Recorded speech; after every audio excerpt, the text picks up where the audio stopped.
दूसरे आदमी का चेहरा अपनी कलाई देखते ही सफ़ेद पड़ गया। एक ही टक्कर में उसकी कलाई की हड्डी टूट चुकी थी।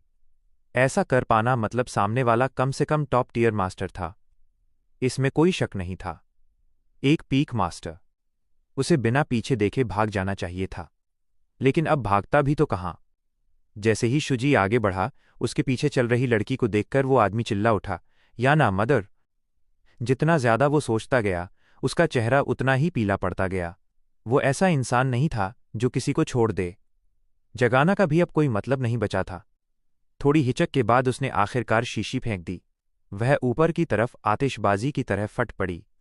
काम खत्म होते ही वो जोर जोर से हंसने लगा और बोला, जल्द ही मेरे आदमी और पास में मौजूद लॉर्ड चियांडू यहां पहुंच जाएंगे। अगर जान बचानी है तो अभी भाग लो। शुजी का चेहरा ठंडा पड़ गया। उसने बस कहा, चिंता मत करो, मैं उन्हें और जल्दी खत्म कर दूंगा। ये सुनकर वो आदमी खुरदरी हंसी हंस पड़ा। तुम्हें लगता है ये इतना आसान है? कहते ही उसने लात मारकर नाव तोड़ दी।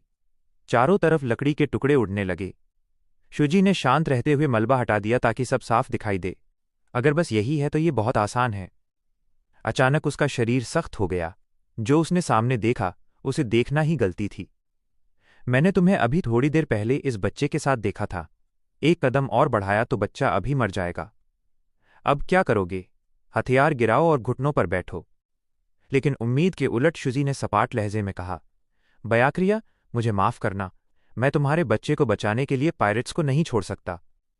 लड़की ने कंधे उचकाए और हल्की मुस्कान के साथ बोली, हाँ, मुझे पता है। बस मेरी माँ को किनारे पहुंचा देना। शुजी ने सिर हिलाया, मैं वादा करता हूं। फिर वो आराम से अपना हथियार उठाकर आगे बढ़ गया। ये देखकर वो आदमी पूरी तरह हैरान रह गया। तुम क्या कर रहे हो? क्या सच में मुझे मारने वाले हो? शुजी ने नजर नीचे की और बोला, मारूंगा, लेकिन बदले में तुम्हें कीमत चुकानी होगी। दुनिया की सबसे भयानक सजा। उंगलियों और पैरों की नोक से शुरू करके एक एक हिस्सा उतारेंगे, जब तक सिर्फ धड़ न बचे। फिर दोनों आंखें निकालेंगे, सारे दांत उखाड़ेंगे, कान और नाक काट देंगे, जीभ को आग से जला देंगे और ऐसे ही तुम्हें सुअरखाने में फेंक देंगे। न जिंदा न मरा। ये सुनते ही उसकी हालत खराब हो गई। वो रो पड़ा। अगर ऐसा हुआ तो चियांडू और गैंग लीडर चुप नहीं बैठेंगे। पूरी शैडो अलायंस भी इसे नहीं छोड़ेगी। फिर भी शुजी बिना कुछ बोले आगे बढ़ता रहा। उसकी बांह और ज्यादा कांपने लगी।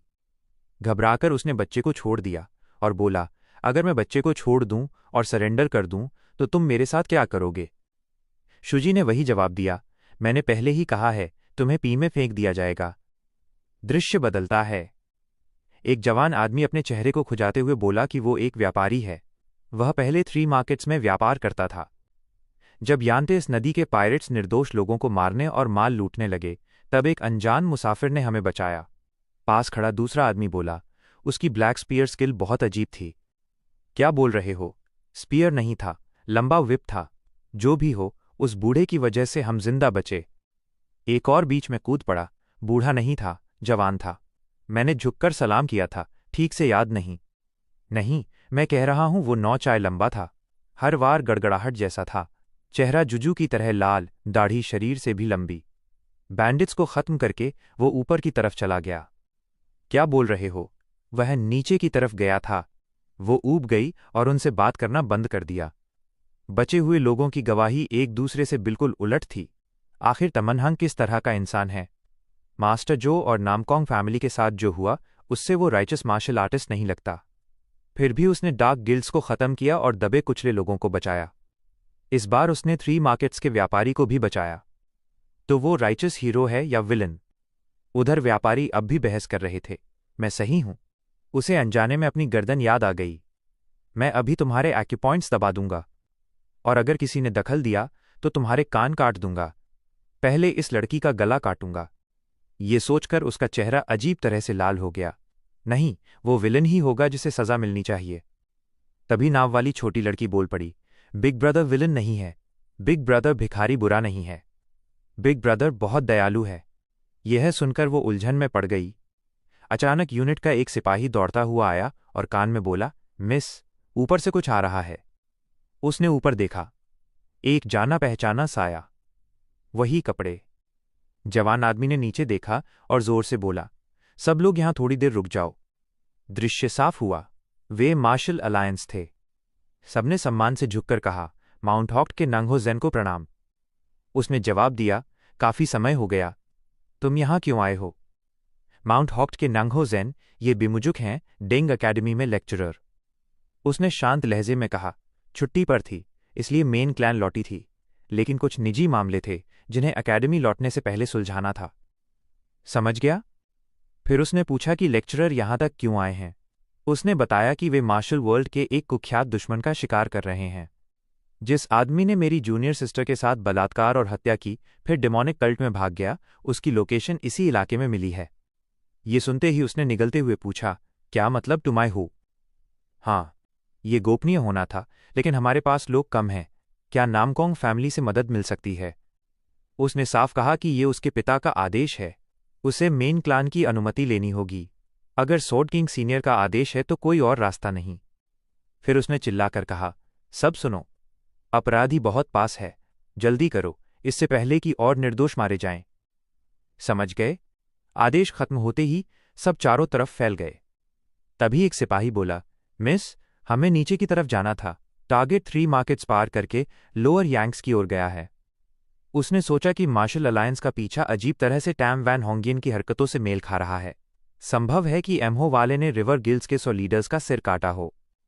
उसने सख्ती से कहा, हमारे रास्ते मिलते हैं, फिलहाल इन्हें फॉलो करेंगे। कोई लड़ाई नहीं, चुपचाप मार्शल अलायंस को रिपोर्ट देना।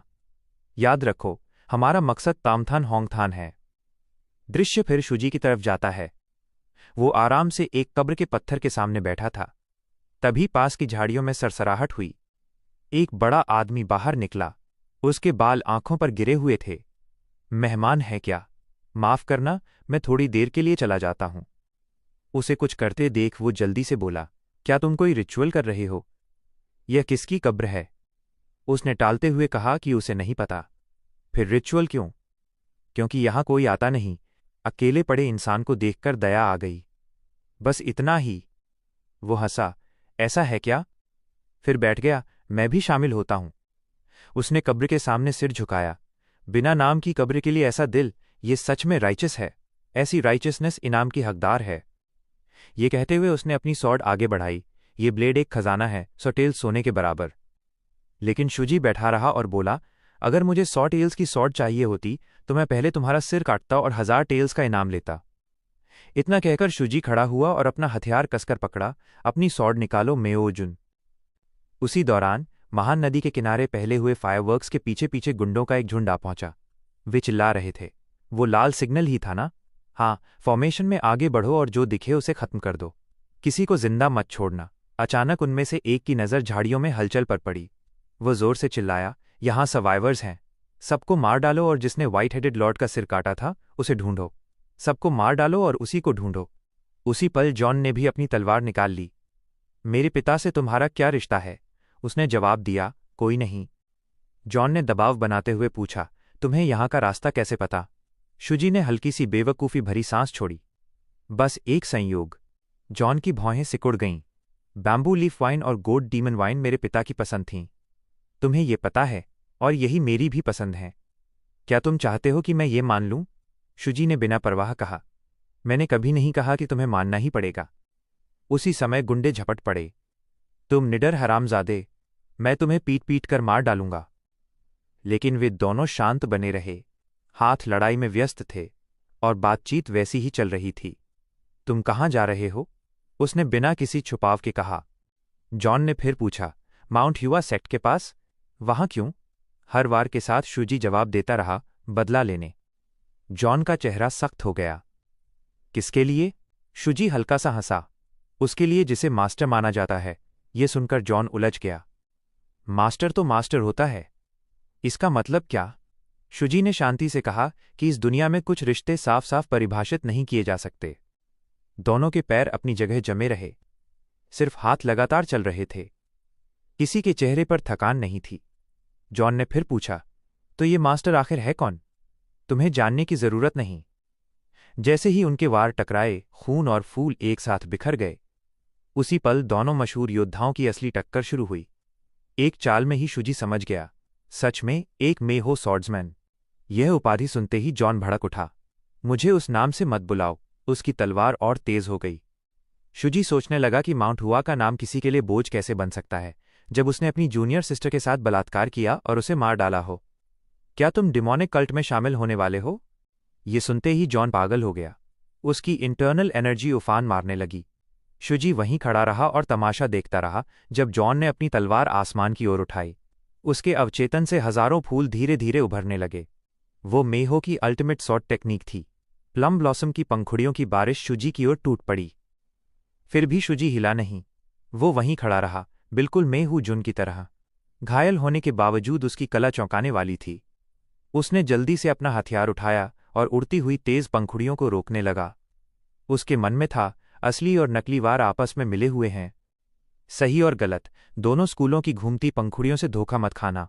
निशाना वही है जो उनके पीछे छुपा है। धुंधली पंखुड़ियों के बीच से मेहो स्वॉर्ड्समैन उभरा। अचानक शुजी आगे बढ़ा और वार किया, जिससे जॉन की बांह घायल हो गई। वो रुका नहीं। आगे बढ़ते हुए उसने हथियार जॉन की ओर तान दिया। जॉन की सांसें थम सी गईं। जॉन बस बेकार में बचाव कर पा रहा था। उसकी ताकत काफी घट चुकी थी। वो गुस्से में चिल्लाया, अगर मेरी बाईं बांह सही होती तो अभी तुम्हारा सिर कीचड़ में लुढ़क रहा होता। शुजी ने ठंडे स्वर में कहा, सही है, लेकिन अब वो सही नहीं है।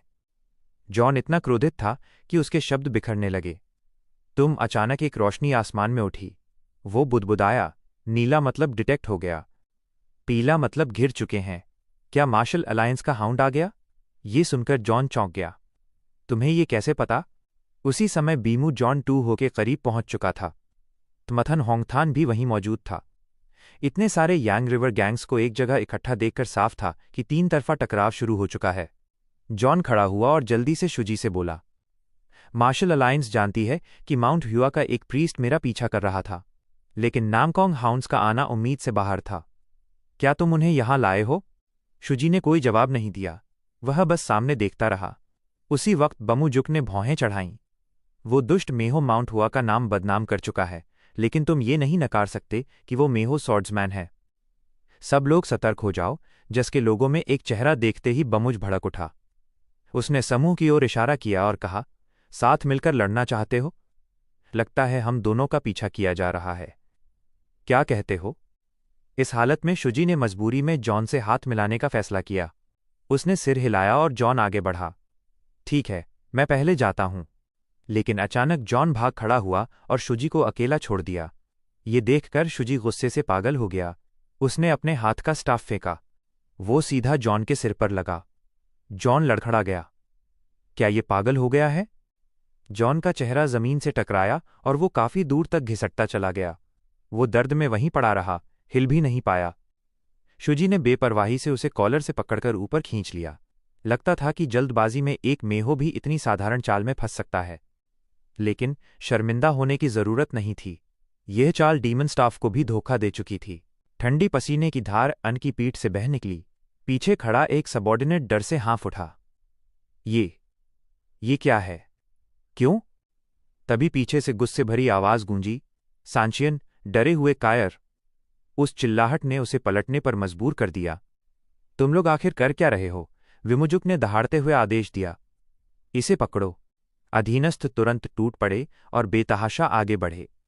रॉजर। स्टाफ का आधा हिस्सा जोर से पत्थर पर पड़ा। वो टुकड़ों में बिखर गया। अन और उसकी टीम के चेहरे पीले पड़ गए। ये आदमी पागल था। शुजी ने उस आदमी को कंधे पर डाला, फिर अपनी सॉर्ट से एक एक कर सारी नावों को तोड़ दिया। भीड़ चीख उठी। उसने बची हुई सारी नावें भी नष्ट कर दीं। इरादा साफ था, अकेले नदी में उतरकर निकल जाना। यन और उसके लोग सॉर्ड्स लहराते हुए उसे रोकने दौड़े। इसे पकड़ना ही होगा। नदी तक पहुंचने मत देना। यूएन आगे बढ़ी और उसे घेर लिया। रुको, यहीं रुक जाओ। सामचिंग हंकियन शुजी नाव पर बैठा। पलटवार करते हुए उसने अपनी सॉर्ड पानी पर पूरी ताकत से दे मारी। कॉनिकल हैट के नीचे उसका चेहरा ठंडा और भावहीन था। ब्लेड पानी से टकराई। उछाल इतना तेज था कि यूं के लोगों को रुककर चेहरे ढकने पड़े। यूएन पीछे हटकर किनारे पर आ गई। गाली देते हुए बोली, डैम इट। उसने दांत भींचे। स्पेशल टीम सैम ह्वानचिन पर ध्यान दो। शुजी उस आदमी को कंधे पर उठाए सीधे उसकी तरफ दौड़ा। चेहरा शांत था, जैसे किसी बात की परवाह ही न हो। बीमुजुक ने आंखें सिकोड़ लीं। मीहो को सौंप दो। अब पास आकर उसने जोर से पुकारा, सैमचिंग वोंगचियान। बीमूजुक ने स्वॉर्ड निकाली और झपट पड़ा। मार्शल वर्ल्ड के कॉमन एनिमी को चुपके से ले जाने की हिम्मत कैसे हुई? अलायंस से डर नहीं लगता? अचानक उसके चेहरे पर डर की झलक आई। कुछ गड़बड़ महसूस होते ही बीमूजुक उछलकर पीछे हटा। वो उस नाव से दूर हो गया जिस पर शुजी खड़ा था। उसे हटते देख अन घबरा कर बोली, जिन्नन, तुम ठीक हो? बीमूजुक को हड्डियों तक सिहरन दौड़ गई। ये क्या था? वो चुभता हुआ डर? नहीं। शुजी के पीछे से एक लाल रोशनी उभरी। उसमें एक डीमन का चेहरा था। उसे देखकर दिल दहल गया। टोपी के नीचे से आती वो भयानक नजर जलने लगी। बीमू चुप हो गया, अंदर ही अंदर गालियां देने लगा। पीछे से आवाज आई, जिनन, यहां धारा धीमी है, हम पकड़ सकते हैं। बीमू ने दांत पीसते हुए कहा, कोई सही नाव ढूंढो और तुरंत पीछा करो। अंडरस्टूड। उसी रात पहाड़ों से बारिश बरसने लगी। उसी रात जब हांगकांग और होयांग अंधेरी गुफा में मारे गए, शुजी ने अपने गिरे हुए साथी को कसकर पकड़ लिया। मैं उससे मिला था। पीछे से एक विशाल आकृति सामने आई। तुम किसके डिसाइपल हो? सू। उसने तिरस्कार भरी नजर से देखा। दिलचस्प, तो उस बूढ़े एनवॉय ने डिसाइपल बना लिए। वो भी दो। वो ऐसा लगता नहीं। चामा demon sect. Divine cults left. General ओजा। ओजन ने डिब्बे में पड़े सिर को देखा। इस आदमी ने डीमन सेक्ट से गद्दारी की थी, भागकर ब्लड सेक्ट बनाई, दुनिया को अराजकता में धकेल दिया। राइचस सेक्ट्स, हेरेटिक्स और डीमंस, तीनों का दुश्मन। शुजी के जले हुए साथी के पास खड़े होकर उसने कहा कि वो खुद उससे निपटना चाहता था, लेकिन चूंकि ये काम शुजी कर चुका है इसलिए वो उसका एहसान मानेगा। शुजी उसकी हर हरकत देख रहा था। मेयो ओजोन का बर्ताव किसी डीमन सेक्ट के सदस्य जैसा नहीं था। अगर उस घटना में उसे फंसाया न गया होता तो शायद वो बुढ़ापे में एक राइचस सॉर्ड्समैन और इमॉर्टल सेज होता। यूएन के सबॉर्डिनेट्स बौखलाकर खोज में बंट गए। ओजन की सॉर्ड की एक ही स्वीप में सब जमीन पर बिखर गए। उसे अकेले परस्यूअर से निपटते देख शुजी ने बहुत कुछ सीखा, लेकिन न उसने उसे कभी सच में मास्टर माना, न उसने खुद को। ओजॉन ने सॉर्ड म्यान में डाली, चेतावनी दी, अगर साथ नहीं चल सकते तो अपना रास्ता पकड़ लो। शुजी ने जिद से कहा, जब तक मैं सब कुछ सीख न लूं मैं जाऊंगा नहीं। ओजॉन ने बस एक नजर डाली, कुछ नहीं बोला। चाहे दुश्मनों का सामना हो या उनका कत्लेआम। एक बार उनके सामने एक ग्रेव आई। उसने एक नरकट उठाया, हल्के से झाड़ा, बार बार कहा कि उसके पिता यहीं दफन हैं। ओजॉन ने ग्रेव के सामने झुककर प्रणाम किया। वो पास बैठा, मुस्कुराया। मेरे पिता को शराब से ज्यादा डीप और डेविल गोड पसंद था। मुझे कुछ लाना चाहिए था। अचानक वो ठिठक गया। हवा में उसकी हल्की सी आवाज गूंज गई, अगर अलायंस के कुत्ते मुझे काट डालें तो क्या तुम मेरी लाश उठाकर यहीं दफना दोगे? शुजी ने आंखें बंद कीं। बहुत देर सोचा। मैं करूंगा। उसका चेहरा गुस्से से ऐंठ गया, लेकिन वो वादा कभी पूरा नहीं हो सका। दृश्य बदल गया। शुजी नीचे खड़ा था, स्तब्ध। ऊपर फ्लैग पोल पर उसका सिर टंगा था। उसने अकेले 91 परस्यूअर्स का सामना किया था। ओजुन 32 स्वॉर्ड स्ट्राइक सहने के बाद मरा।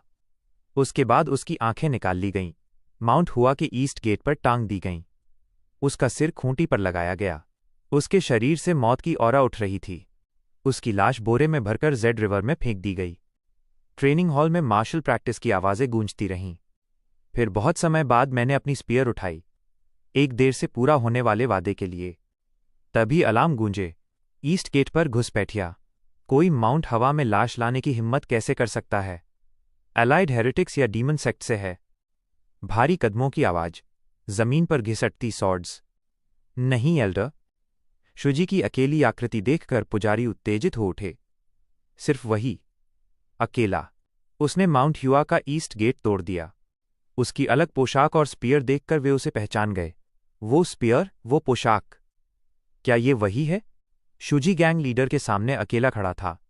Spear King. नाम सुनते ही लीडर का चेहरा काला पड़ गया। अनगिनत अफवाहों में मशहूर बैटलफील्ड स्पीयर किंग, माउंट हुआ क्यों आए हो? शुजी की आवाज भारी गूंजी। उस इंसान के लिए जिसकी लाश तुमने नोच डाली। उसके शरीर से मौत की गाढ़ी औरा निकल रही थी। मैं टुइजो के अवशेष लेने आया हूं। उसी पल से मेरा खिताब स्पीयर किंग से बदलकर स्पीयर गोस्ट हो गया।